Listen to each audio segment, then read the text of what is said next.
¿Qué tal amigos? ¿Cómo están ustedes? Bienvenidos a otra edición de nuestro programa, otro capítulo de El Rincón de Jorge Abasolo.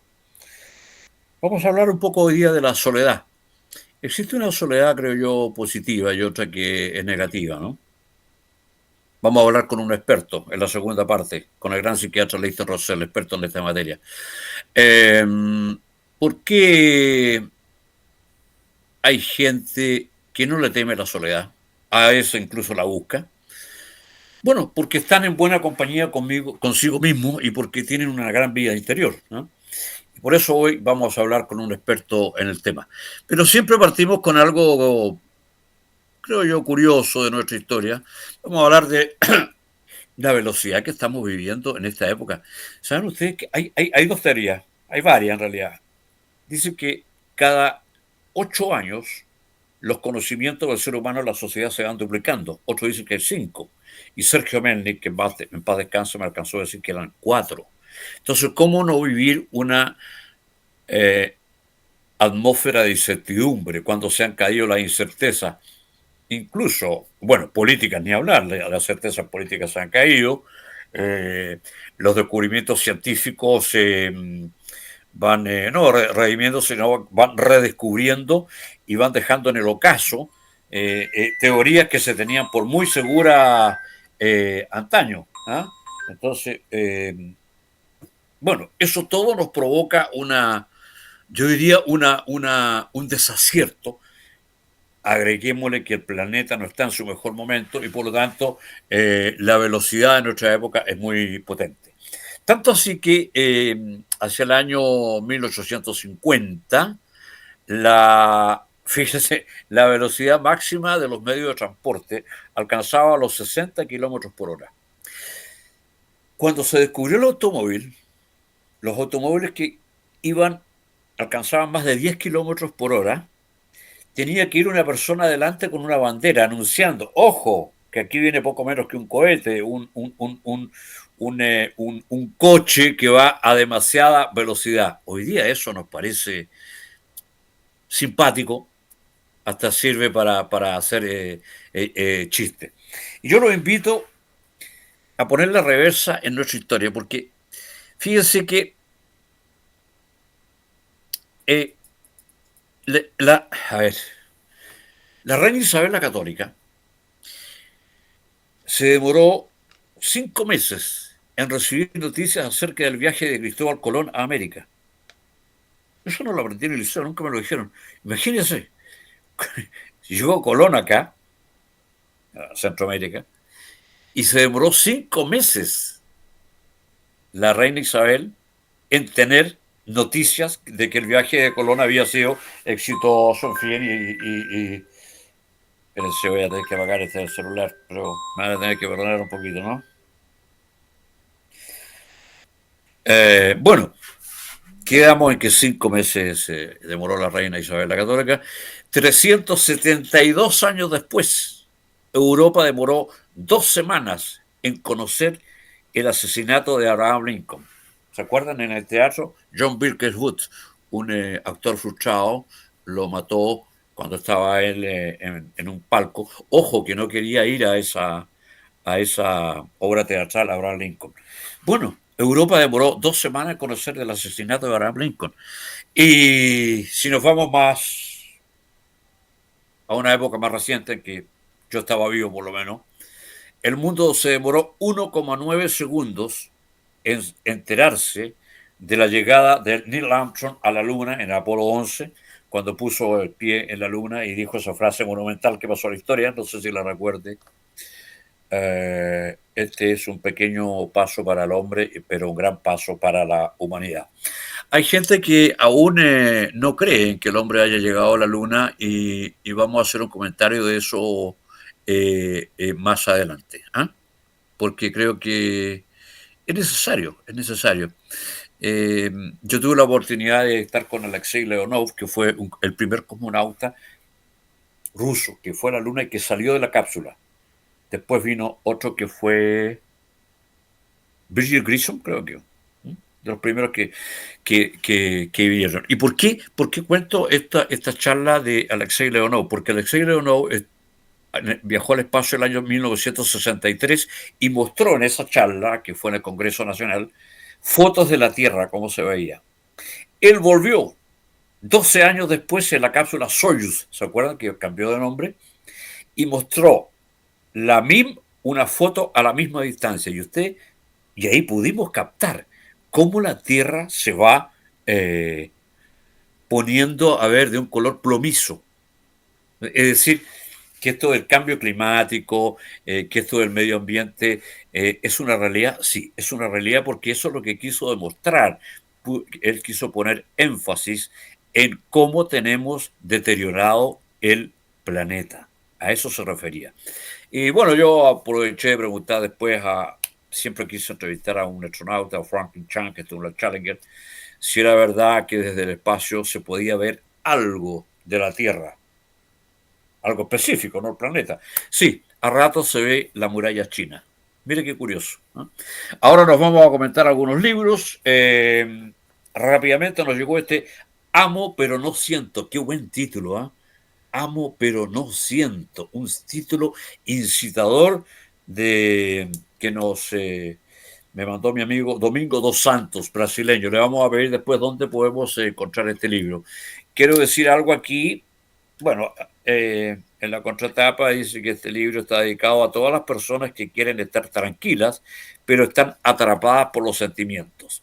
Es un libro para pelear con él, porque usted va a estar de acuerdo en muchas cosas y en otras no. Por ejemplo, cuando dice que eh, para ser feliz, primero hay que volverse humano, porque la felicidad es para los humanos y los humanos no están determinados por los sentimientos, cosa en la cual yo no estoy de acuerdo, pero en fin, lo vamos a conversar más adelante.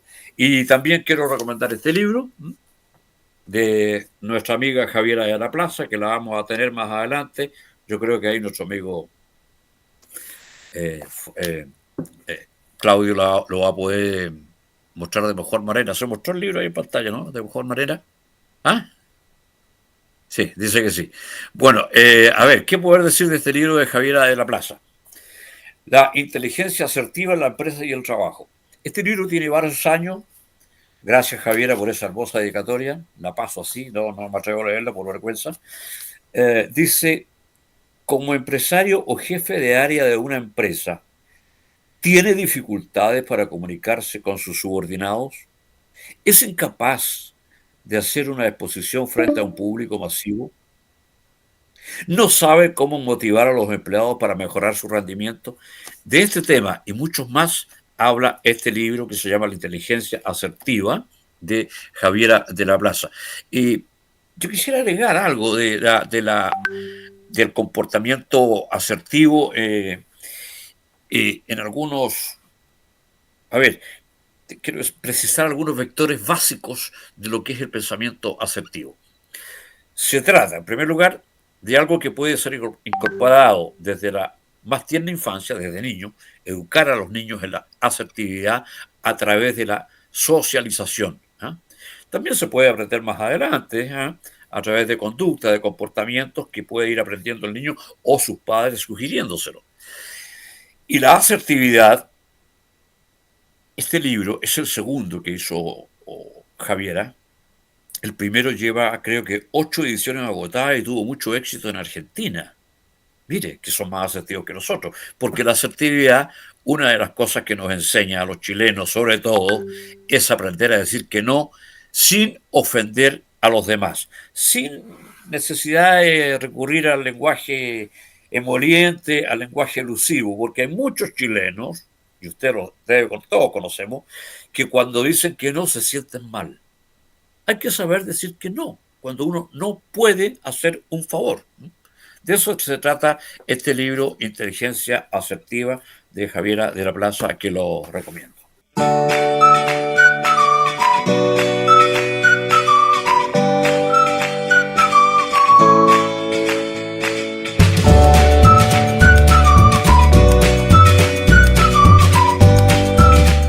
Estamos en el rincón de Jorge Abasolo. Oye, iba a hablar de la empresa. Sí, vamos a hacer un programa sobre la empresa chilena Muchos empresarios ahora se llaman emprendedores y me parece bien la palabra. Ahora, cuando si una empresa quiere renovarse y conservar el prestigio, tiene que estar obviamente a la par con la renovación que hacen las empresas modelo, ya sea en Chile o en Europa. Es lo que hace esta empresa. No tengo mis lentes acá, pero bueno, no sé, acá los tengo. Porque una persona realizada no es alguien a quien le hayan sucedido solamente hechos favorables. Si vemos casos emblemáticos, y para esto lea usted cualquier biografía, desde Steve Jobs, como dije la otra vez, pasando por tanto, por Lía Coca y empresarios chilenos como Fantuzzi, que lo vamos a tener, que escribió, me caí, ¿y qué? Porque él quebró su empresa y se rehizo. Porque hacer una empresa en Chile no es fácil, la de trámites que hay que hacer, ¿no? Entonces, por eso Constructora Vega, que se está de Héctor Vega, Constructora Héctor Vega Limitada, que está en la octava región, permanentemente preocupada de renovarse, ha logrado tener este prestigio por más de 20 y 30 años. ¿Eh? Se ha logrado posicionar y alcanzar un merecido prestigio. ¿Por qué? Porque esta empresa ha hecho carne aquello de que la confianza no se pide, se gana. ¿Y cómo se gana? Con hechos. Y ahora quiero hablar un poco, ya que me gusta la historia, algo muy importante y simpático, porque sirve para amenizar una conversación. A propósito que tengo un amigo que viene llegando de Francia. Eh, ¿Sabía usted que la Torre Eiffel, que mide 300 metros, no debía estar en Francia, no debía estar en París? Le vamos a contar el por qué. Porque el proyecto de esta torre de 300 metros nació con motivo de la preparación de la Exposición Universal de 1889 en París. ¿Ah? Entonces, la apuesta era estudiar la posibilidad de levantar sobre el campo de Marte una torre de hierro con una base cuadrada con 125 metros de lado y 300 metros de alto. Esa fue la idea que se planteó para conmemorar esta exposición universal en París. Y el ingeniero vanguardista, Gustavo Adolfo Eiffel, decidió construir esta inmensa torre de hierro que iba a llevar su nombre, por supuesto. Pero para muchos, y aquí voy a leer textual esto porque es muy divertido, para muchos expertos de la época, la torre era un adefesio, lo mismo que se dijo del Estadio Nacional en Chile, ¿eh? Que era un estadio demasiado grande que nunca se iba a llenar. Entonces, para muchos expertos de la época, esta torre no iba a aportar nada. ¿Eh? Iba a ser un gasto superfluo para el Estado francés. Y ya tanto llegaron los reclamos que la comisión y el propio Eiffel, como ingeniero, eh, decidieron que la torre debía ser ya desmantelada. ¿Ah? Lo curioso es que desde el comienzo Gustavo Eiffel quería construir esta torre en España, fíjese usted, en España, específicamente en Cataluña, para la Exposición Universal de Barcelona de 1888, es decir, un año antes de la de Francia.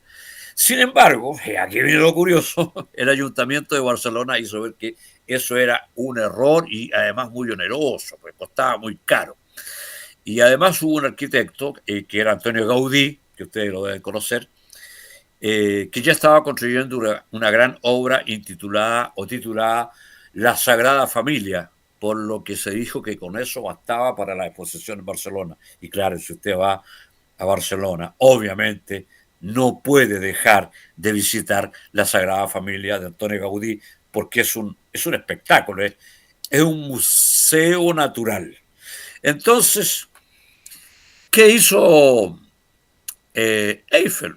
Obligado a volver a conversar con las autoridades de París y finalmente le dijeron que se lo iban a aceptar porque París necesitaba en 1889, estamos hablando, necesitaba tener una cosa simbólica, así como el obelisco en Buenos Aires, que no tiene nada extraordinario, pero son 66 metros que no, de monumento que no me dicen nada. ¿Eh? Es un poco como la Torre Eiffel, perdón, la Torre Eiffel en Santiago. La diferencia es que la Torre Eiffel en Santiago dice y tiene mucho sentido. Entonces, una vez iniciada la Primera Guerra Mundial, se descubrió por parte de gente, siempre hay gente visionaria en esto, que la Torre Eiffel sería de vital importancia porque iba a interceptar las comunicaciones alemanas. Fíjese usted. Entonces la torre de 300 metros de altura fue muy útil en la actualidad y, o sea, perdón, no en la actualidad, en la Segunda Guerra Mundial, porque, insisto, interfería en las comunicaciones de Alemania. Estamos hablando en plena guerra. ¿Ah? Y además que podía sostener la torre, las antenas de televisión francesa, entre otras cosas, que hasta el día de hoy, si usted ve la Torre Eiffel, si ha viajado a París, va a ver que está lleno de antenas. Es decir, la Torre Eiffel, con esto terminamos, pudo haber quedado perfectamente instalada en España, pero no fue así. Finalmente, por arte de birloque, como dicen los académicos, los ciúticos, o hablando en lenguaje vernacular, por pura cueva, perdón, quedó instalada en Francia. Una torre que yo creo que de haber sido instalada en España habría sido tanto más famosa y, y, y un gran atractivo turístico para España. No fue así. Cosas de la historia, ¿eh? Muy curiosas por lo demás. ¿Qué más tenemos? Qué grato es, por supuesto, tomarse un buen cafecito. ¿Cuánto tiempo que no se toma un cafecito, Carlos? Claudio. Lo vamos a tomar ahora el 23, 24, 25, tengo que estar en Santiago. ¿Eh? Y estos cafés, a mí me gustan los cafés conversados. ¿No? Ahora, si usted lo hace tomando café Gandum de los hermanos Abasolo, se lo recomiendo. A mi primo, que es uno de los dueños de estos café Gandum y que nos auspicia este programa, Pablo, te mando un gran abrazo y te digo que efectivamente voy a estar muy pronto en tu local para conocerlo y filmarlo. Bueno, café Gandum de trigo molido con higos. Me lo voy a tomar esta noche porque se duerme muy bien con este café. ¿Eh? Los pedidos, ventas al móvil 990-937-383 Talca. Estoy invitado a Talca también. Página web ventas@gandum.cl. En Instagram también estamos. @Café Gandum. Y en Facebook escríbanos a web.facebook.com/Café Gandum. ¿Eh? Gracias a mis primos Abasolo, ya voy a estar en el Maule, en Peyú específicamente, donde tienen instalada la fábrica. ¿Algo más que decir? ¿Me iba a despedir con algo? ¿O lo dejamos hasta ahí, Claudio? Hasta ahí. Bueno, me repito yo siempre con la misma frase con la que me despido. Haga planes y proyectos con mucha anticipación. Acuérdese que Noé construyó el arca cuando ni siquiera estaba chispeando. Nosotros lo dejamos todo para el final. No, hagamos proyectos con tiempo. Bien, vamos a la segunda parte de nuestro programa, donde generalmente tenemos un entrevistado. En este caso, Lister Rosell. Me han preguntado, Lister, el nombre del club de Linares, Lister Rosell, que después derivó en Deportivo Linares, tiene algo que ver contigo. ¿Qué tal? ¿Cómo estás? Te saludo. Yo sé que fue tu padre. Sí. Hoy sí, fue mi padre, pediatra de Linares, que murió el año 54. Y después de su muerte se fusionaron equipos de Linares formando el Lister Rosell de Linares. Correcto. Lister, ¿cómo has estado? Bien, fíjate. Bien. La semana pasada, cuando estuvimos hablando la otra vez me preguntaron dónde te pueden ir a ver, tu consulta, dónde queda. Mira, tengo un trabajo privado y otro público. Estoy en el puerto de San Antonio en lo público, pero ahí obviamente atendiendo la población del territorio. Bueno, estoy en la clínica Las Condes atendiendo en lo privado. Correcto. Claudio, mi editor, ¿es idea mía o el audio de él no llega bien? ¿Me llega bien? Llega bien, ya. Bueno, el tema que nos convoca es la soledad, Lister. Y tú como psiquiatra, yo sé que has trabajado este tema. Y la verdad es que la otra vez hablábamos de un autor coreano, Han Hu, ¿era? Sí, Bong Han. Hum To Hat. Hay varios que han escrito, ahora está Gabor Mate, que escribe La sociedad de la nostalgia, del tedio, en fin. Pero estamos viviendo, te diría yo, una sociedad de soledad, de soledad. En la época actual estamos rodeados de artilugios que nos mantienen comunicados con todo el mundo. Es verdad, esto de Internet acerca a los que están lejos, pero el problema es que aleja a los que están cerca. Entonces, en medio de tanta soledad, eh, que yo la llamo pariente de la angustia, parece una antinomia esto que estemos tan comunicados con tantos artilugios propios de la modernidad y sin embargo sufrimos de un tedio existencial que deriva en angustia. Así es, así es. Sí, y la soledad está en el núcleo de nuestra manera de vivir. Y la soledad puede ser tanto un infierno como una instancia de crecimiento, ¿no?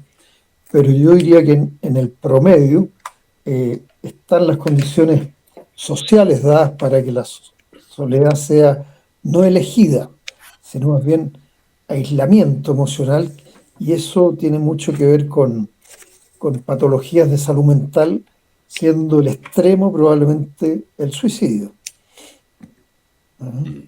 Oye, Lister, la soledad, ¿cuándo puede ser bienvenida y en qué momento puede transformarse en un enemigo? Te lo digo porque hay un gran prócer, para mí un tipo brillante, un chileno, que decía que en la soledad es cuando se forjan las grandes ideas del ser humano, es verdad. Uno en una fiesta no puede forjar una gran idea ni un gran proyecto, lo que no significa que la fiesta o la jarana, los momentos de juerga sean necesarios. Entonces, ¿harías tú un distingo cuando hay una soledad que se busca, creo yo, y que es bienvenida, y otra que se puede transformar en enemiga? Exactamente. Nosotros recordamos, por ejemplo, la elección de cuando estamos complicados ir a caminar solos por la orilla del mar. Es una soledad que nos ordena y la elegimos porque el ruido ambiente nos complica el pensar, reflexionar profundamente. Y está la soledad no elegida, que es la que proviene de perder rol en la sociedad. Por ejemplo, eh, las personas de cuarta edad, digamos, que perdieron un rol al dejar el trabajo o al no estar integrado a los familiares, o también esa soledad que sobrevino después de que desapareció el barrio como instancia de interacción social, digamos, que es una pérdida tremenda. Y aquí no es inocente el que estamos dedicados a producir el 24/7. ¿En qué minuto tú eliges soledad cuando estás esperando que te llamen, que venga como el tema de alguna demanda dentro de este 24/7, que en verdad se parece más a la sobrevivencia que una soledad elegida? De hecho, cuando nació el tema de los ministerios de la soledad, que yo te había mencionado, nació casi en términos de tercera edad, cuarta edad hoy día más bien, y eh, nació también en torno a temas de suicidio en la tercera edad. Por lo tanto, esa persona que se salió del sistema productivo y quedó sin rol, por decirlo así, ¿no? Porque el trabajo no solo nos da eh, la, el sustento, también nos da un rol en la sociedad. Cuando ese rol se pierde, eh, incluso hay personas que se quedan en sus casas y con cierta vergüenza de no estar trabajando. Y esa soledad es la que enferma o tiene rol en las patologías de salud mental, principalmente la depresión. Mm.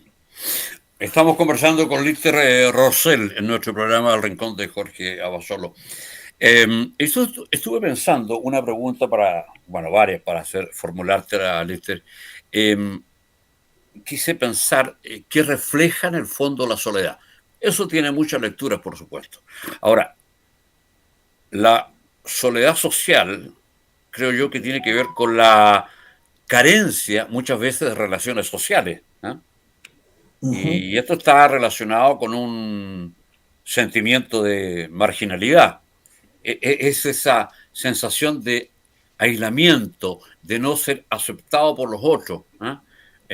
La persona desea tener lugar dentro de un grupo de personas y compartir y no lo dejan. Esto me lo dijo una vez un actor que ya ha fallecido, Tomás Viviera, y yo le pregunté, ¿qué es lo que más te molesta de la soledad?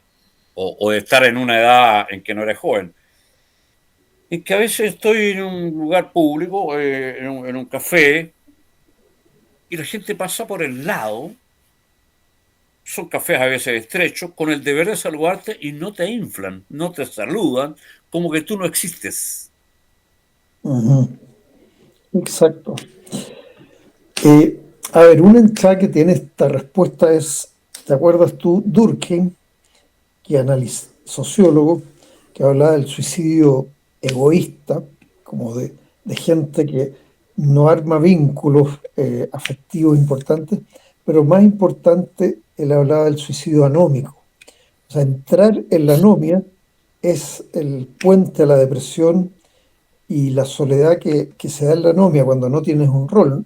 Las cosas que a ti te ataban como a cierto significado o sentido de vida se resquebrajan y se pierden. Entonces, obviamente que esa anomia es la que es la soledad, el sufrimiento solitario, digamos. Pero no solo eso, porque también podemos tener soledad cuando hay crisis prolongadas de pareja, por ejemplo, en que la pareja dejó de quererse, ponte tú, y el vínculo ya no existe en eso del sustento y ambos se sienten no queridos, ambos se sienten no valorados y encerrados, digamos, ¿no? O sea, no solo es la soledad cuando uno está de a uno, también hay soledad de a dos, digamos, ¿no? En las crisis serias de pareja. Así que obviamente la soledad con lo que lleva de sufrimiento, hay una frase que le escuché a un profesor una vez, que siempre el sufrimiento acompañado es muy distinto, ¿no? Cuando tú tienes gente que está interesada en acompañar tu sufrimiento, y eso es muy preventivo respecto a depresión y autoagresiones. Mm. Yo esto lo comparo, tú sabes que me gusta el humor y soy libretista profesional de humor y lo dije en una columna, ¿eh? Hace tiempo. Me acordé a propósito de lo que dijiste. Hay un reo solitario en una celda de 4x3. Ahí está triste el hombre. Pero con el hacinamiento que hay en las cárceles chilenas, de pronto viene otro reo también como convicto a acompañarlo y ese reo que estaba solo se siente alegre.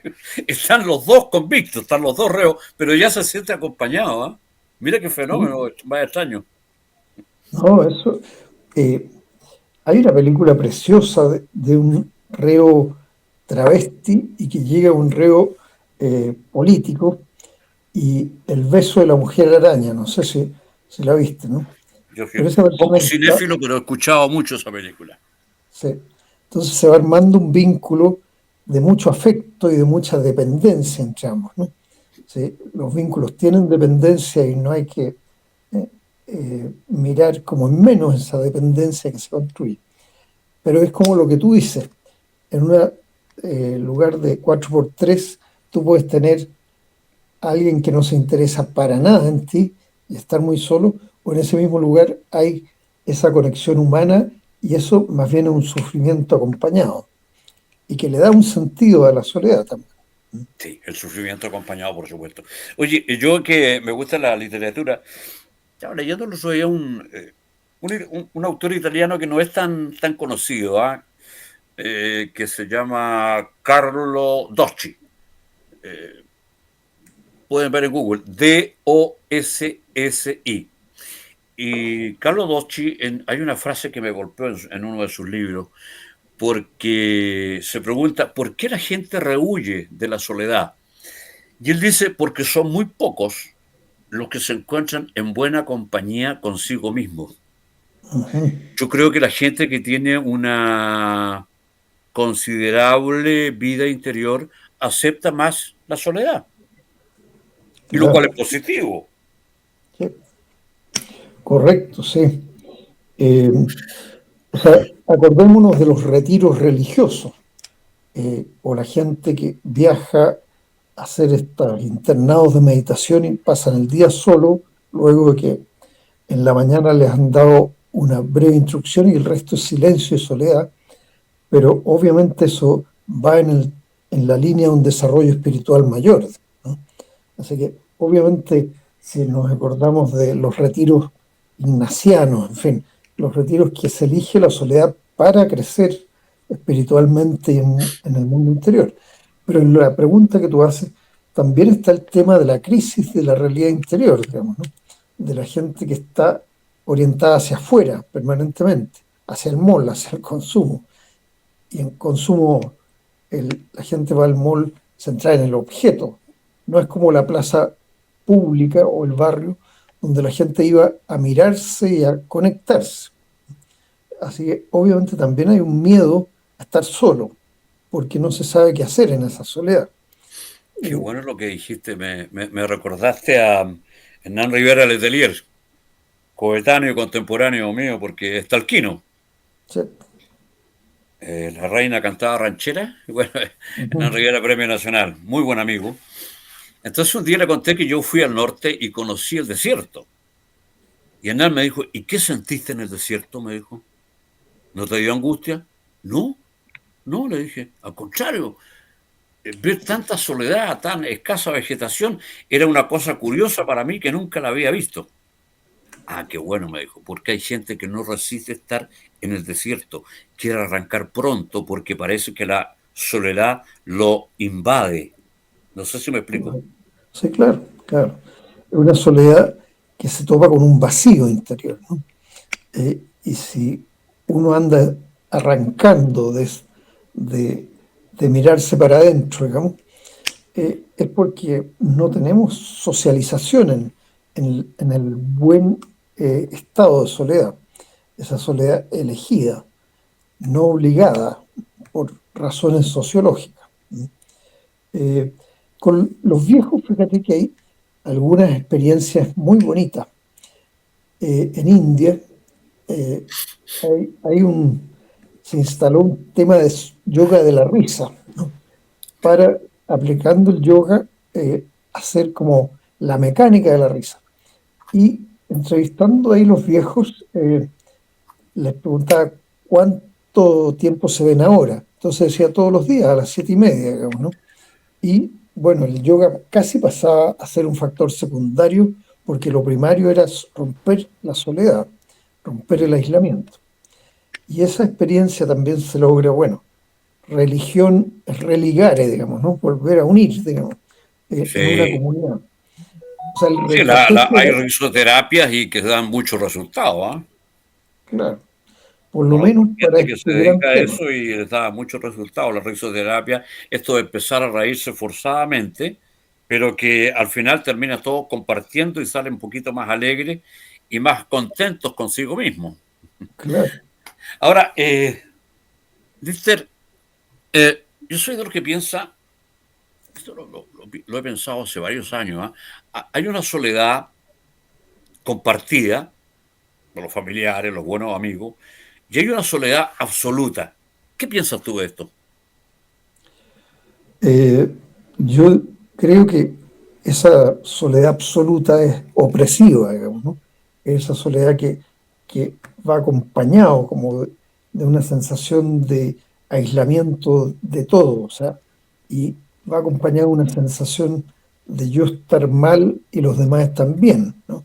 Como yo distinto del resto del mundo. Y la soledad relativa, claro, tiene que ver con alguien que no sale de sus vínculos sociales normales y está como pudiendo sufrir acompañado cuando eso es necesario, ser contenido cuando es necesario. Así que obviamente que habría que hablar de soledades probablemente, ¿no? No de la soledad como cosa única. ¿Tú crees, Víctor Rosell, como decía Schopenhauer en La voluntad, que la inteligencia conduce a la insociabilidad? Mira, hay tipos de inteligencia, ¿no? Entre ellas la inteligencia emocional, que probablemente aterrizada significa saber comportarse en sintonía emocional con las personas, ¿no?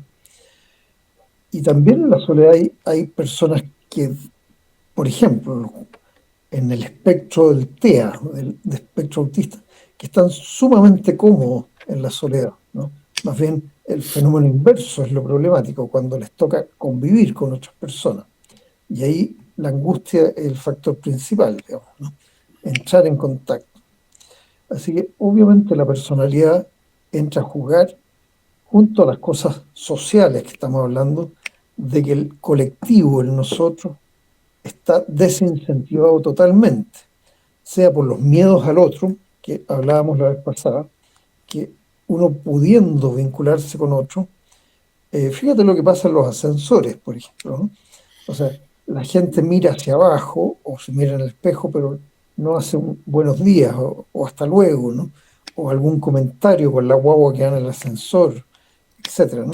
O sea, el miedo al otro es veneno para esa buena soledad, es como lleva al aislamiento, más bien, ¿no?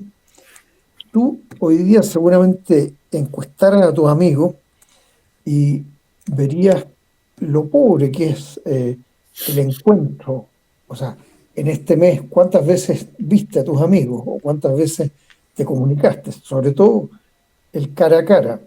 Y verías cómo se ha empobrecido el tejido social entre la desconfianza, el no tener espacios extralaborales y sentir que para qué voy a llamar si voy a molestar. O sea, esta cosa del exceso de ser individuos nos ha dejado, como decía, sin barrio, sin red social activa.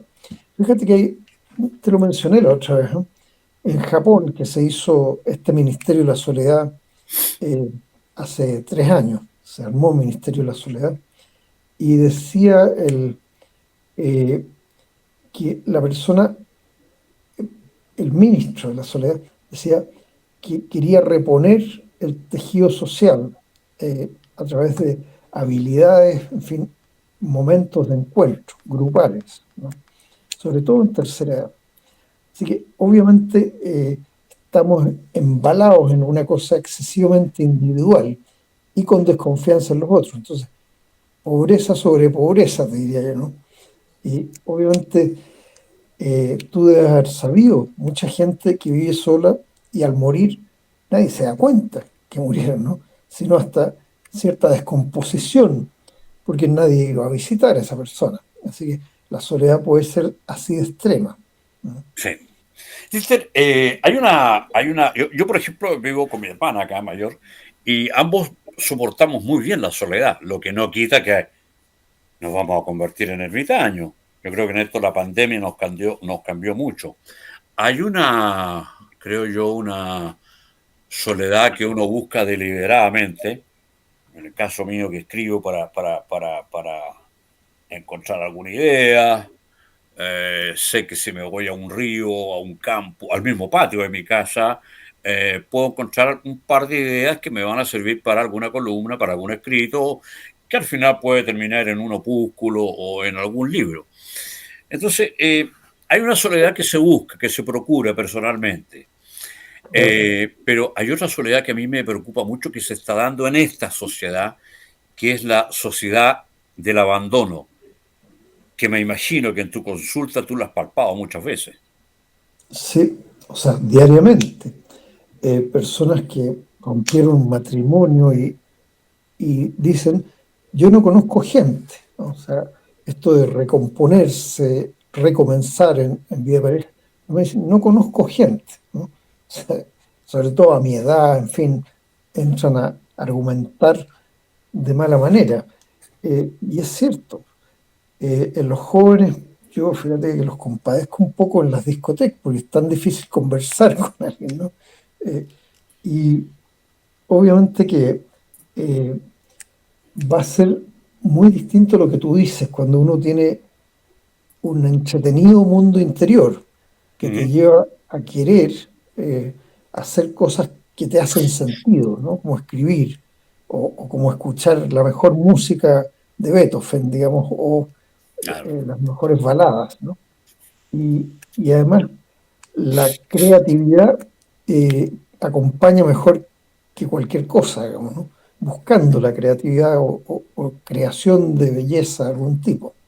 Y eso, bueno, me acuerdo una anécdota de Roberto Mata, no sé si, que él, por supuesto, era alguien con esta pasión por construir y que de repente, si llegaba alguien a su casa de visita, él ponía metapío en un algodón, se lo ponía acá en la cara y salía así como para que se fueran, digamos, ¿no? O sea, obviamente esa soledad acompañada por ti mismo, en una buena relación con ti mismo, obviamente que los artistas la conocen mucho. claro que sí. Oye, hay una soledad también que quiero tocarla contigo porque que es una soledad que yo, por, no sé, por adjetivarla, diría que es una soledad mística, que es propia del mundo religioso, que respeto mucho, aunque la Iglesia Católica en Chile está en crisis, no creo que en otros países. Uno va aquí a Brasil, Argentina, y se encuentra con que, bueno, allá no hubo un Caradima, un Renato Poblete, que diezmaron mucho la credibilidad en la Iglesia Católica. Yo diría que es el estrato luminoso de la sociedad, de algunos buenos religiosos que lo hay, en Chile también los hay, que otros los hayan emporcado, es tema de otro costal. Pero eh, yo hablo, por ejemplo, cuando voy a colocar un caso extremo, ¿eh? Cuando uno lee a San Juan de la Cruz, su famosa Nada, se relaciona con el desapego fuerte, un desapego intenso, progresivo de todo lo mundano, pero no desprecio del mundo, sino para poder eh, alcanzar otro tipo de plenitud. No sé si me explico. Por Dios que nos hace falta ese tipo de gente. ¿Eh? Claro, sin duda. O sea, obviamente ha habido un tremendo daño en las confianzas, en los grupos religiosos. O sea, como que mucha gente dice lo que decía Maqueira, que le preguntaban cómo se llevaba con Dios. Entonces él decía, con Dios me llevo súper bien, pero con los concesionarios me llevo bastante mal, digamos, ¿no? O sea, ese daño que ha empezado a haber de no confiar. Pero acordémonos y sepamos también que la generalización de, ojalá hubiera una fuerte recuperación de lo que eran comunidades, comunidades de base. Eh, los evangélicos, por ejemplo, acompañan a gente que está muy en los márgenes, en la pobreza, en fin, y otorgarle esto de convivir, coexistir, eh, ha sido muy importante, y no solo en lo religioso. Yo te mencionaba en retiros budistas una amiga que vive en Alemania, que ella se iba 6 meses a estar en silencio. Y yo decía, ¿cómo aguanta? Pero obviamente era como el tipo de silencio que tú planteabas, un silencio como de mucha construcción interior, de mucha reflexión y de soltar el ego, como decía, ¿no? O sea, experimentar lo que es salirse del ego y unirse como a la unidad, al universo, en cierto modo, ¿no? O sea, Mm, con el sufrimiento tiene que ver con el ego, planteaba ella, ¿no? Pero lo hacía desde la soledad. claro. Lister, ¿qué rol le asignas tú a la fe para poder soportar más soledad? Te lo digo porque la fe prolonga la vida, la fe bien llevada, matrimonios religiosos son más renuentes a separarse. O sea, ¿qué papel le asigna a la fe para soportar esa soledad que a veces nos molesta, que, que nos da cierto espolonazo cuando queremos arrancar de todo? Yo creo que es una tremenda fe. Si tú piensas, el otro día veía en un documental a Pepe Mujica, 12 años en la soledad de la celda, y le preguntaban, bueno, usted tiene resentimiento, en fin, y él decía, si yo no hubiera pasado por lo que he pasado, no sería la persona que soy, o sea, con una buena opinión de su ser, digamos, ¿no? Eh, Esto del religare eh, es bien importante también con una causa, ¿no? La soledad, por ejemplo, Mandela en su soledad de la celda tenía una causa tan potente que era casi impermeable a que lo incomunicaran, en fin, ¿no? Así que la soledad con gente que tiene el don de la fe, privilegio, los que no tienen el don de la fe, bueno, el trascender a través de la solidaridad y del compartir con los otros, armar un nosotros. Volviendo a Durkheim, decía que eh, el tema, cuando la persona pierde ya su rol en la sociedad, también pierde esa capacidad de ser para otros, ¿no? O sea, obviamente que ser para otros es parte de la buena soledad y es la que se interrumpe con la viudez o con la sensación de estar solo en el mundo. Sí, estoy de acuerdo porque fíjate que la otra vez lo conversaba con personas que en una ciudad, bueno, en Santiago fue, y se recomienda, ¿eh? Mucha gente que está sola, ir a hacer una labor filantrópica para ayudar a otros, y ahí se van a sentir ellos que la soledad, la cuota de soledad que sentían es más bien baja, casi una minucia, respecto de otros que sí están muy solos. Y a ellos se descubrieron que realmente debieran estar un poquito más felices, porque hay otros que realmente están solos. Yo lo viví en un reportaje que hice hace años al Hogar de Cristo, donde el año nuevo bailaban solas las personas porque no tenían a nadie. Y eso es Sí, patético, ¿ah? ¿Eh? sí. Eh, a veces el no tener a nadie también es autocensura, ¿no? Es decir, vergüenza, cierta timidez social, la desconfianza también tiene que ver, pero obviamente no arriesgar en lo interpersonal, ¿no?